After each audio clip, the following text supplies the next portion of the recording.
Hello friends, welcome back to our channel. और friends, जैसा कि आप लोगों को पता है कि हम लोग एक सीरीज अभी शुरू कर चुके हैं, जिसमें हम लोग अभी फिलहाल सीआरपीसी का 10 क्वेश्चंस डिस्कस करेंगे और इन डिटेल डिस्कस करेंगे। और एक क्वेश्चन के अंदर जितने भी प्रोबेबल सेक्शंस हो सकते हैं, दूसरे जो कनेक्टेड सेक्शंस हो सकते हैं, उसको हम लोग डील करेंगे। और जो कोई कनेक्टेड एक्ट होगा उससे रिलेटेड, तो उसको भी हम लोग डिस्कस करने वाले हैं। तो let's start with this new session. और मैं आपको सीधे लेके चलता हूँ स्क्रीन के ऊपर। Let's see. देखिए, फिलहाल हम लोग पहले क्वेश्चन को डिस्कस करते हैं। हमारे जो क्वेश्चन है, इसके पहले की और जो सीरीज है वो ऑलरेडी बन चुके हैं, ठीक है। Let's see. Summons case means case. Summons case का मतलब क्या होता है? समन्स केस मीन्स कौन सा केस? तो देखिए, यहाँ पर बहुत क्लियर आंसर है, relating to an offence and not being a warrant case. Relating to an offence punishable with 7 years, फिर summons are issued, none of the above. तो अगर आंसर देखेंगे तो सीधे सामने से आपको यही मिलेगा कि समन्स केस का मतलब ये है। बट अब मैं यहाँ पर एक चीज़ आपको शेयर करता हूँ कि अगर आपने इतना ही पढ़ा है और आपने इतना आंसर बना लिया, ओके है, कोई दिक्कत नहीं है। बट अगर मैं इसको कनेक्ट करूँ दूसरे सेक्शंस के साथ, दूसरे प्रोविजंस के साथ, तो फिर आप चीज़ों को बड़े आसानी से और जल्दी से कम समय में ज़्यादा से ज़्यादा चीज़ें समझ सकते हैं, याद कर सकते हैं। देखिए, एक तो बात यहाँ बहुत क्लियर है कि समन्स केस की बात हो रही है, तो समन्स केस का मतलब क्या है वो तो पता चल गया। बट ये समन्स केस दिया कहाँ गया है? तो समन्स केस दिया गया है देखिए 2W के अंदर समन्स केस दिया गया है। ओके। नाउ अब यहाँ देखिए, relating to an offence, offence की बात करता है, तो ऑफेंस शब्द कहाँ डिफाइन किया गया है? सीआरपीसी में ऑफेंस शब्द का डेफिनेशन सेक्शन 2N में दिया गया है। ये भी एक बात हो गई। अगर इसी ऑफेंस की बात करें तो आईपीसी में कहाँ डिफाइन किया गया? तो सेक्शन 4040 आईपीसी में डिस्कस किया गया है। ओके, नाउ नेक्स्ट पॉइंट यहाँ पर हमारे लिए क्या मिल रहा है? Warrant case. तो वारंट केस को कहाँ डिस्कस किया गया है? तो हम लोग सीधा क्या कर देंगे, 2X में वारंट केस को डिस्कस किया गया है। अब आगे और देखिए, एक और मैं इसमें एडिशनल इन्फॉर्मेशन आपको शेयर करता हूँ। Relating to an offence punishable with 7 years, तो यहाँ पर कहता है relating to an offence punishable with 7 years, तो मतलब क्या है? कोई ऐसा अपराध जिसमें कि 7 साल तक की सजा दी जा सकती है, उसके बारे में हम यहाँ पर बात कर रहे हैं। तो जहाँ पर 7 साल तक की सजा दी जा सकती है, उसका मतलब क्या है? अरेस्ट विदाउट वारंट का प्रोविजन लागू हो गया। यानी पर हम लोग बात कर सकते हैं section 41 sub section 1 clause number B. यहाँ पर आता है क्रेडिबल इंफॉर्मेशन की बात होती है, याद कीजिए। नाउ अब यहाँ पर देखिए, वेयर समन्स आर इशूड, तो समन्स के लिए भी है, तो अब इतना ज्यादा हो जाएगा, इसलिए मैं इसको यहीं पर स्टॉप करता हूँ। समन्स की बात करेंगे तो समन्स के लिए प्रोविजन है सेक्शन 60 से आगे जो बात करते हैं, सेक्शन 60, 61, सेक्शन 60, 60A के आगे का जो प्रोविजन है, 61 से जो शुरू होती है कहानी, वो समन्स में लेके चले जाएंगे। तो इस तरीके से क्या कर रहे हैं हम लोग, एक ही क्वेश्चन के अंदर और जो बाकी के ऑप्शन है उससे हम लोग बाकी सारी चीजों को कनेक्ट करके याद करने की कोशिश कर सकते हैं, याद कर सकते हैं। तो ये आपको करना चाहिए, ठीक है। चलिए फिर आते हैं नेक्स्ट क्वेश्चन की तरफ। बहुत simple question, non cognizable offence का मतलब क्या होता है? तो नॉन कॉग्निजेबल ऑफेंस का मतलब होता है police officer has no authority to arrest without warrant. Okay, सही बात है। दूसरा मामला, पुलिस ऑफिसर है, अगर ये सही लग रहा है और सही है, तो भी हमें दूसरा ऑप्शन जरूर देखना चाहिए। Police officer has authority to arrest without warrant, देखिए यहाँ पर अगर अथॉरिटी टू अरेस्ट विदाउट, यहाँ पर नॉन कॉग्निजेबल है, तो आंसर यही सही हो जाएगा, क्योंकि इसमें ऐसा कुछ दिया हुआ नहीं है। A police officer may arrest but inform the higher authority afterwards. Okay, तो यहाँ पर देखिए नॉन कॉग्निजेबल ऑफेंस, फिर अगेन यहाँ पर देखिए क्या है, इन्फॉर्मेशन अधूरा है। कैसे? यहाँ पर सिर्फ कहा गया नॉन कॉग्निजेबल ऑफेंस। अब ये देखना होगा हमें कि नॉन कॉग्निजेबल ऑफेंस सीआरपीसी में कहाँ पर मेंशन किया गया, तो ऑफकोर्स यहाँ पर दिया हुआ है 2L, यानी 2L में दिया गया है। नॉन कॉग्निजेबल ऑफेंस का मतलब क्या होता है? जहां पर पुलिस बिना वारंट के अरेस्ट नहीं कर सकती है। नाउ इसमें और इन्फॉर्मेशन फिर से आप गैदर कर सकते हैं। फॉर एग्जाम्पल के लिए यहाँ पर एक और चीज आ जाती है, क्या? ऑफेंस वर्ड आ सकता है, ऑफेंस। तो ऑफेंस को आप क्या कर लेंगे, 2N और सेक्शन 40, बार बार रिपीट करते जाओ। जितनी बार रिपीट करोगे जो उतना अच्छा है, जितनी बार रिवीजन करोगे उतना ही अच्छा है। इतना रिपीट कर लो, इतना रिवीजन कर लो कि एग्जाम के टाइम आपको बैठ करके क्लासरूम में ऐसा सोचने की जरूरत ना पड़े कि भैया मेरे को लिखना क्या है। ओके, मतलब आपने क्वेश्चन देखा, क्वेश्चन समझ गए, सीधा आंसर लिखना शुरू। There is no need to think कि हाँ मुझे ये लिखना होगा, ए होगा, बी होगा, सी होगा, डी होगा, नहीं। एक बार लिखा, एक बार देखा, समझ में आ गया, ओके है, डन, बात खत्म हो गई। नाउ इसमें और भी चीज हम अगर डालना चाहें तो देखिए यहाँ पर लिखा गया है, a police officer may arrest but inform the higher authority afterwards. तो यहाँ पर पुलिस ऑफिसर के बारे में भी हम लोग बात कर सकते हैं। तो पुलिस ऑफिसर कौन हो सकता है? तो पुलिस ऑफिसर के बारे में सीआरपीसी में ऐसा कुछ भी मेंशन नहीं किया गया, बट हाँ एविडेंस में आप जाओगे तो वहां पर मिलेगा। कि पुलिस ऑफिसर कौन होता है। नॉर्मली मैं आपको यहाँ पर शेयर कर देता हूँ, पुलिस ऑफिसर उस पर्सन को कह सकते हैं जो इनरोल्ड होते हैं कहाँ से, पुलिस एक्ट के थ्रू गवर्न होते हैं। और दूसरी बात कि जिनको की पावर होता है क्या करने का, पुलिस रिपोर्ट फाइल करने का, जिनके पास पावर होता है मजिस्ट्रेट के पास, वो भी पुलिस ऑफिसर की कैटेगरी में आते हैं। नाउ अब आते हैं नेक्स्ट क्वेश्चन की तरफ। देखिए, विच of the following statement is or are true. अच्छा, मैं एक चीज और बताता हूँ इसमें आगे बढ़ने के पहले। अब बहुत से लोग, पता नहीं, मुझे ये नहीं मालूम कि किस तरीके से सीआरपीसी लोग पढ़ते हैं पढ़ाते हैं, आई डोंट नो। क्योंकि बहुत से लोगों का होता है कि सर बहुत कम समय में हो जाता है, बहुत कम वीडियोज होती हैं। तो मैं तो भाई खुल के कहता हूँ, भाई हमारे यहाँ ऐसा नहीं है कि कम में हो जाएगा। हम ज़्यादा से ज़्यादा दे सकते हैं और कम में कम, कम से कम में ज़्यादा से ज़्यादा दे सकते हैं। तो इसीलिए अभी फिलहाल एक ऑफर चल रहा है, आप चाहो तो देख लेना, अवेल कर सकते हो उस चीज़ को।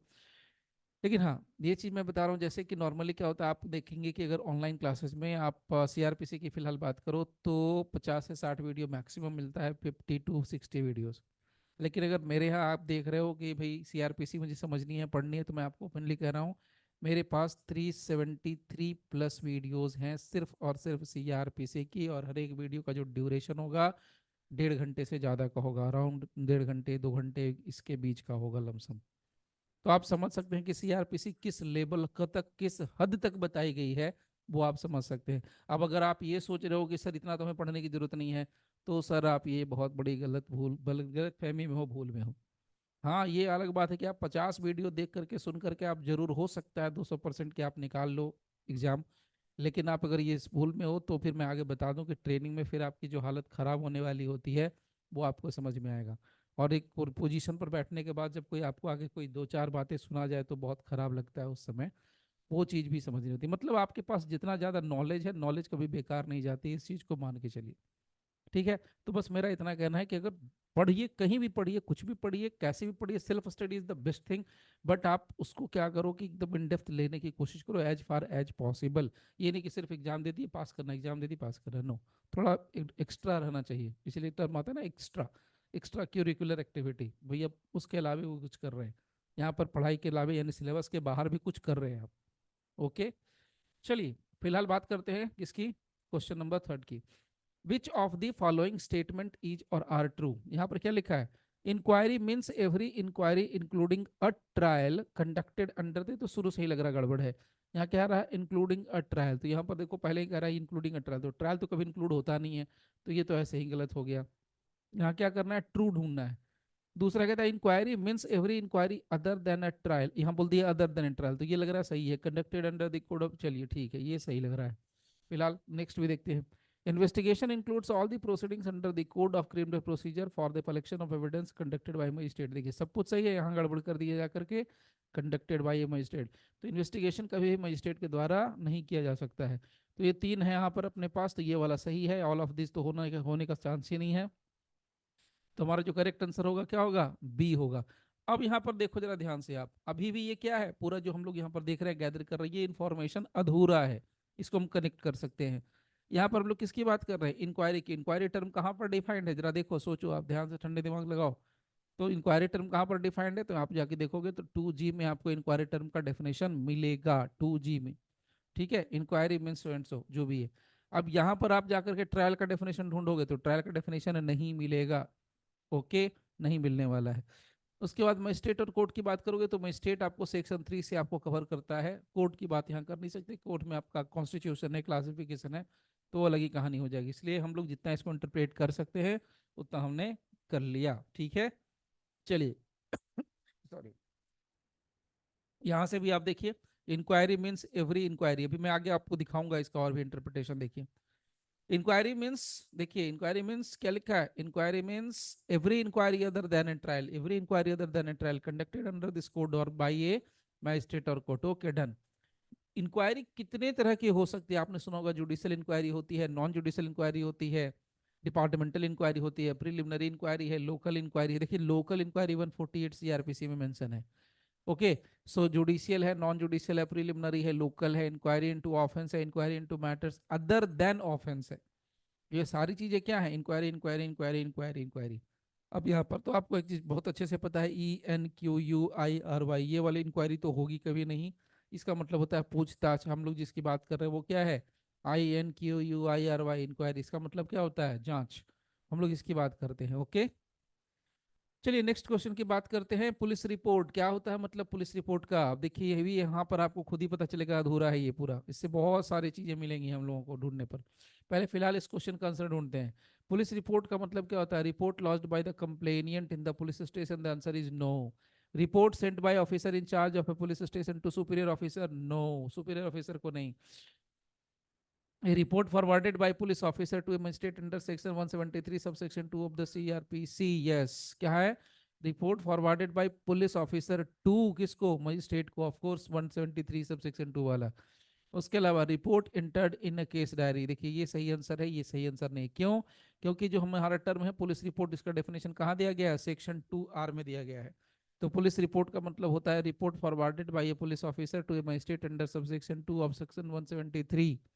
As per section 2D, complaint does not include a police report, complaint में पुलिस रिपोर्ट इंक्लूड नहीं होता है। आगे चलिए, अब इसमें एक और इन्फॉर्मेशन देखिए, एडिशनल इन्फॉर्मेशन आपको मिल रहा है यहाँ पर, जितनी बातें हैं सबसे।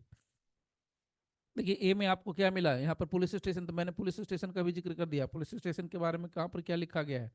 तो देखिए 2S CRPC सेक्शन 2S में आपको पुलिस स्टेशन का डेफिनेशन मिल रहा है। एनी पोस्ट प्लेस डिक्लेयर, तो मतलब क्या है? आपका रिवीजन हो रहा है, बार बार बार बार बार बार बार बार बार बार रिवीजन हो रहा है, तो आपके माइंड में सेट हो रहा है, सेट हो रहा है, सेट हो रहा है। अपने आप में हमेशा पॉजिटिव इन्फॉर्मेशन देना चाहिए। मेरे को याद हो रहा है, याद हो रहा है, याद हो रहा है। आप कहते हो अरे सर ये तो समझ में नहीं, अरे भाई वो जब बली से बोलोगे नहीं समझ में आ रहा है, माइंड को एकदम सीधा आपने नेगेटिव मैसेज दिया, नहीं समझ में आ रहा है, नहीं आ रहा है, तो फिर वो देरी करेगा। हो आ रहा है, आ रहा है, धीरे धीरे धीरे धीरे चीजें आएंगी, समझ में आएंगी, बिल्कुल आएंगी, एकदम से कोई चीज नहीं होगी।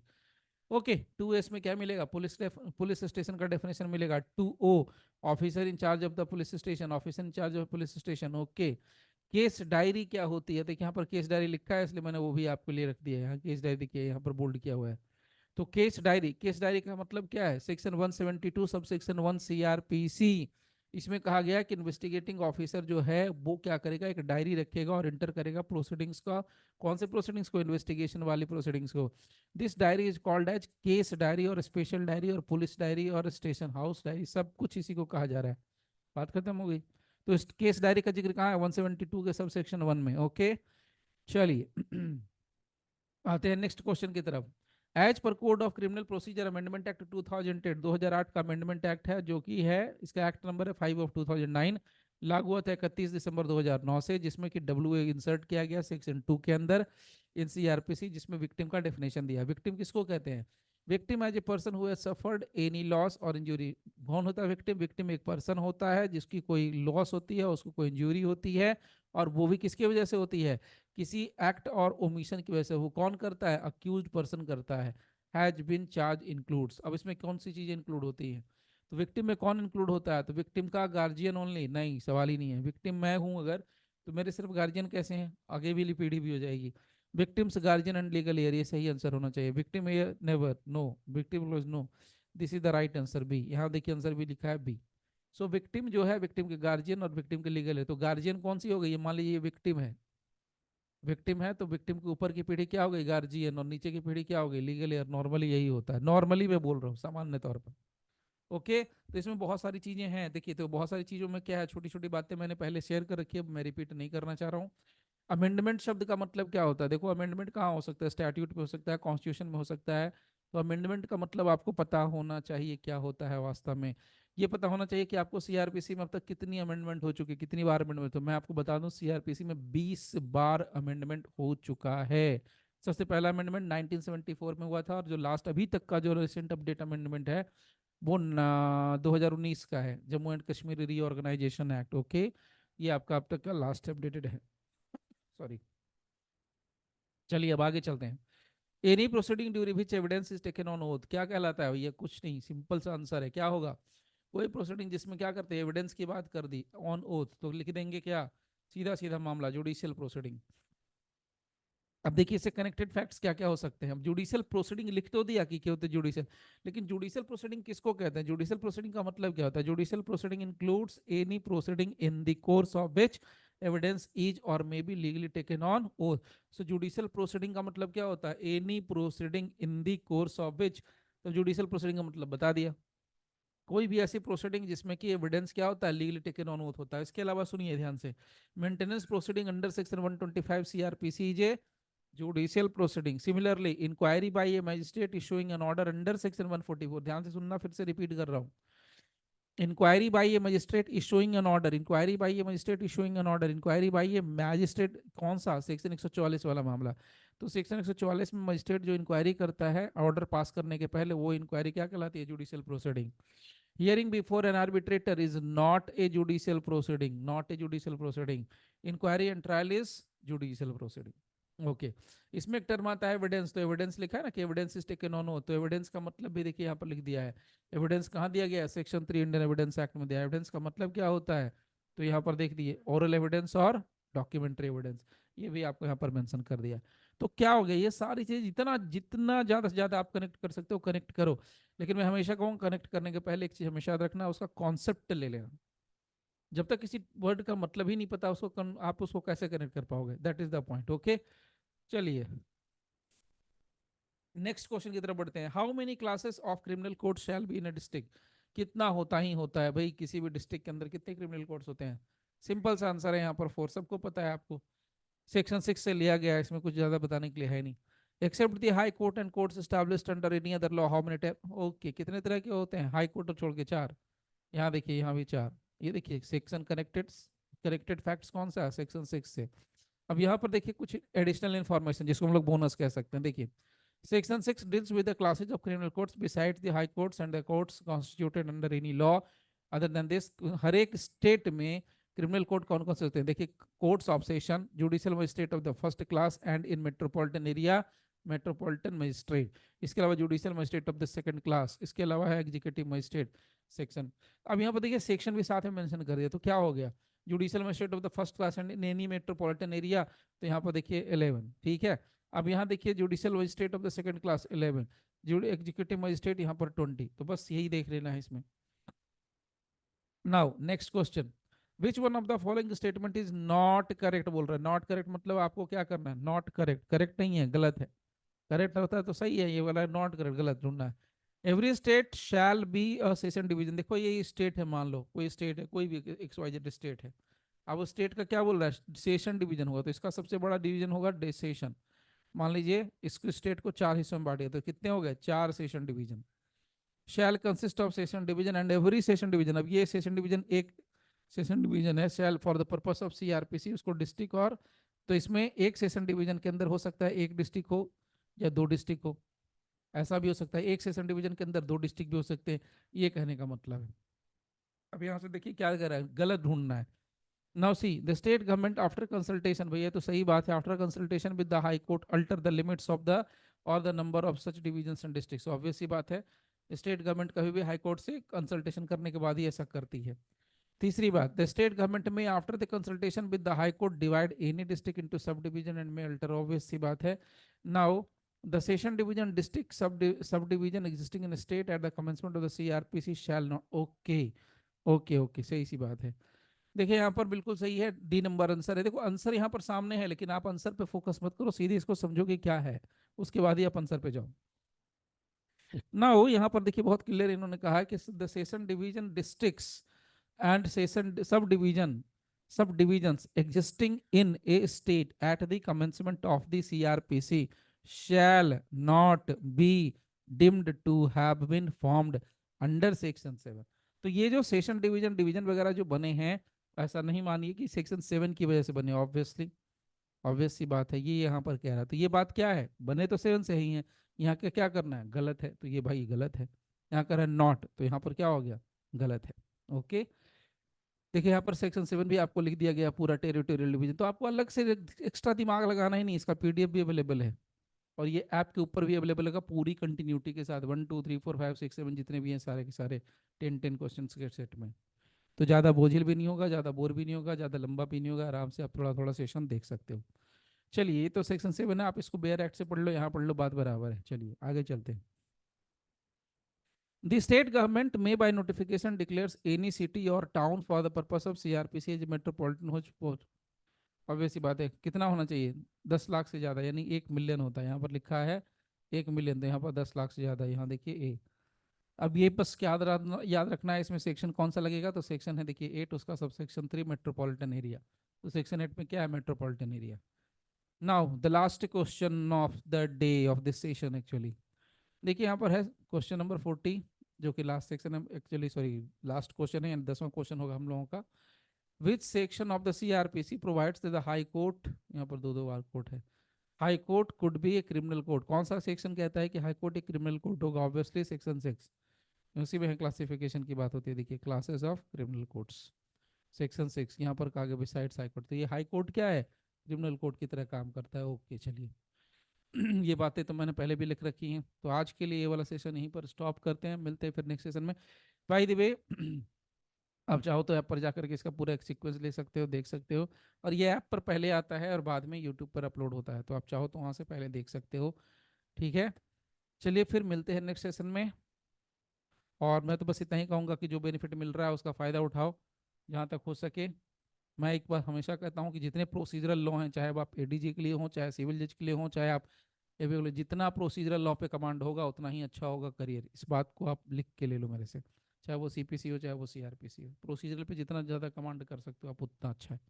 ठीक है, इसलिए सिर्फ सिलेबस से जरा आउट ऑफ सिलेबस हो जाओ, ठीक है ना, थोड़ा अच्छा रहेगा। चलिए फिर मिलते हैं नेक्स्ट सेशन में। Thank you for giving your precious time, thank you all. Okay, चलिए थैंक यू।